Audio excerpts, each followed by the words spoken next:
ಪುನೀತ್ ಅವರನ್ನ ತೀರಾ ಹತ್ತಿರದಿಂದ ಕಂಡವರು ರವಿಚಂದ್ರನ್.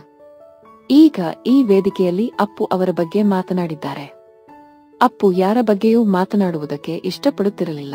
ಒಳ್ಳೆಯದಾಗುತ್ತೆ ಎಂದರೆ ಅದರ ಬಗ್ಗೆ ಮಾತ್ರ ಮಾತಾಡ್ತಾ ಇದ್ದದ್ದು. ಬೇಡದ ಜಾಗದಲ್ಲಿ ಹೆಚ್ಚು ಸಮಯ ಇರೋದಕ್ಕೆ ಇಷ್ಟಪಡುತ್ತಾ ಇರಲಿಲ್ಲ. ಅದಕ್ಕೆ ಕಾರಣ ಅಲ್ಲಿ ಹೆಚ್ಚು ಸಮಯ ಇದ್ದರೆ ತಾನೇ ಬೇರೆಯವರ ಬಗ್ಗೆ ಮಾತನಾಡುವ ಪ್ರಮೇಯ ಬರುವುದು ಎಂದು ಅಲ್ಲೂ ಹೋಗಿ ಬಿಡ್ತಾ ಇದ್ದರು ಎಂದು ಅಂದಿನ ದಿನವನ್ನು ನೆನೆದಿದ್ದಾರೆ. ಇನ್ನು ರವಿಚಂದ್ರನ್ ಅವರಿಗೆ ಇಂಡಸ್ಟ್ರಿಯಲ್ಲಿ ಇಬ್ಬರು ಮಾತ್ರ ಗಿಫ್ಟ್ ಕೊಟ್ಟಿರೋದಂತೆ. ಆ ಸ್ಪೆಷಲ್ ವಿಚಾರವನ್ನು ಹಂಚಿಕೊಂಡಿದ್ದಾರೆ. ಅದುವೇ ಅಪ್ಪು ಹಾಗೂ ದರ್ಶನ್ ಮಾತ್ರ. ಪವರ್ ಸ್ಟಾರ್ ಪುನೀತ್ ರಾಜ್ಕುಮಾರ್ ಅವರು ಒಮ್ಮೆ ವಿದೇಶದಿಂದ ಬಂದಾಗ ಬ್ಯಾಗ್ ತಂದು ರವಿಚಂದ್ರನ್ ಅವರಿಗೆ ಗಿಫ್ಟ್ ನೀಡಿದ್ದರಂತೆ. ಅದನ್ನ ಹೇಳಿರುವ ರವಿಚಂದ್ರನ್ ದರ್ಶನ್ ಕೂಡ ಗಿಫ್ಟ್ ನೀಡಿದ್ದರು. ಒಂದು ಐಪಿಎಲ್ ನೀಡಿದ್ದಾರೆ. ಈ ವಿಚಾರವನ್ನ ಭರ್ಜರಿ ಬ್ಯಾಚುಲರ್ ವ್ಯವಕಲನ ಎರಡೂ ವೇದಿಕೆಯಲ್ಲಿ ಹಂಚಿಕೊಂಡಿದ್ದಾರೆ.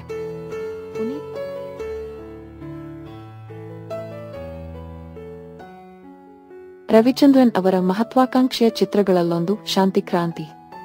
ಅದಕ್ಕೂ ಮುನ್ನ ಇಡೀ ಭಾರತೀಯ ಚಿತ್ರರಂಗದಲ್ಲೇ ಅಂಥದ್ದೊಂದು ಪ್ರಯೋಗ ಆಗಿರಲಿಲ್ಲ. ಈ ಚಿತ್ರವನ್ನು ಏಕಕಾಲಕ್ಕೆ ಕನ್ನಡ, ತೆಲುಗು, ತಮಿಳು ಮತ್ತು ಹಿಂದಿ ಸೇರಿದಂತೆ 4 ಭಾಷೆಗಳಲ್ಲಿ ತಯಾರಿಸಿದ್ದರು ರವಿಚಂದ್ರನ್.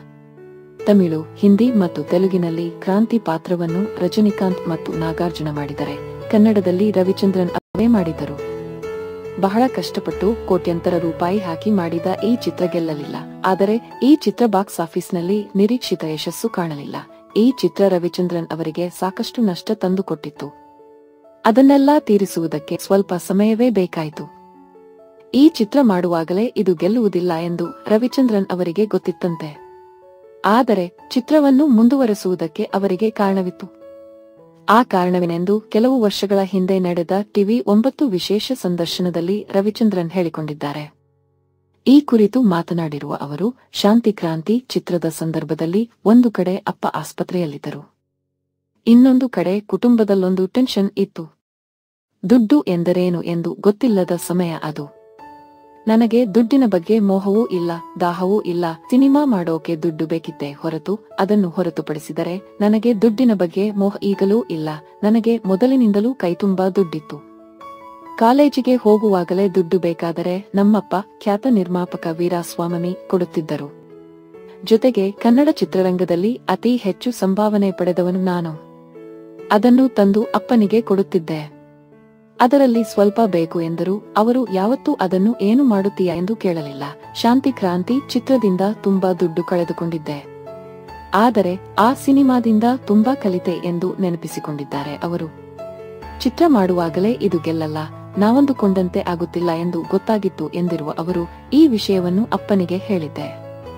ಅವರು ಒಂದು ಮಾತು ಹೇಳಿದರು. ನಿನ್ನನ್ನು ನಂಬಿ ರಜನಿಕಾಂತ್ ಕಾಶೀಟ್ ಕೊಟ್ಟಿದ್ದಾರೆ.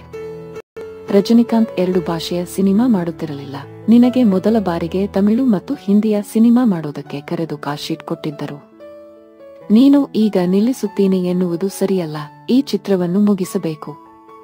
ಇದು ಈಶ್ವರಿ ಪ್ರೊಡಕ್ಷನ್ಸ್ ಪ್ರತಿಷ್ಠೆಯ ಪ್ರಶ್ನೆ ಎಂದರು. ಹಾಗಾಗಿ ಚಿತ್ರವನ್ನು ಮುಂದುವರೆಸಿದೆ ಎಂದಿದ್ದಾರೆ. ಬಹಳ ಒದ್ದಾಟದಲ್ಲೇ ಚಿತ್ರೀಕರಣ ಮುಗಿಸಬೇಕಾಯಿತು ಎಂದಿರುವ ಅವರು, 3 ಭಾಷೆಗಳಿಗೆ 3 ಹೀರೋಗಳು.